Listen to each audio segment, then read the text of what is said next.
বৃষ্টির ওয়েদারে ভর্তা রেসিপি খেতে কিন্তু আমার খুব ভালো লাগে। তো সেই জন্য আজ বানিয়ে নিলাম ঝিঙে ভর্তা। তো ঝিঙের শক্ত অংশটা বাদ দিয়ে আমি ছোটো ছোটো করে কুচি করে কেটে নিলাম, আর তাতে দুটো কাঁচা লঙ্কা দিয়ে একটা মিহি পেস্ট বানিয়ে নিলাম। এখানে পেঁয়াজ আর রসুন কুচি থেঁতো করে রেখেছি। তো প্রথমে একটু তেল গরম করে একটা শুকনো লঙ্কা ভেজে তুলে নিলাম। ওই তেলের মধ্যেই কালো জিরে ফোড়ন দিয়ে রসুনটা দিয়ে দিলাম। তারপরে রসুন ভাজা হয়ে যেতেই পেঁয়াজটা দিয়ে দিয়েছি। পেঁয়াজটা একটু হালকা করে ভাজা ভাজা হয়ে যাওয়ার পরে আমি দিয়ে দেবো ওই কুচি করে কেটে রাখা চিংড়ি মাছটা। চিংড়ি মাছটা দিয়ে পরিমাণ মতো নুন হলুদ দিয়ে ভালো করে ভাজা করে নেব।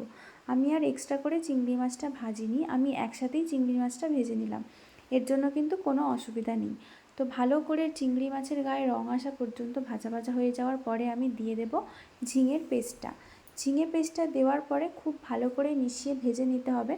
প্রথমে বলে রাখি, ঝিঙে দিয়ে কিন্তু খুব জল বেরোয়, আমি এতে কোনো জল ব্যবহার করিনি। তো একটু শুকিয়ে আসতে আমি দিয়ে দিলাম একটু সামান্য চিনি। চিনিটা অপশনাল, ওটা না দিলেও হবে।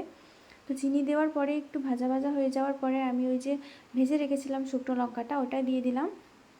দিয়ে শুকনো করে নেড়ে নিলেই আমাদের রেডি ঝিঙে ভর্তা। তো গরম গরম ভাত দিয়ে কিন্তু দারুণ লাগে। তোমাদের কার কেমন লাগলো আমায় কিন্তু অবশ্যই জানাবে।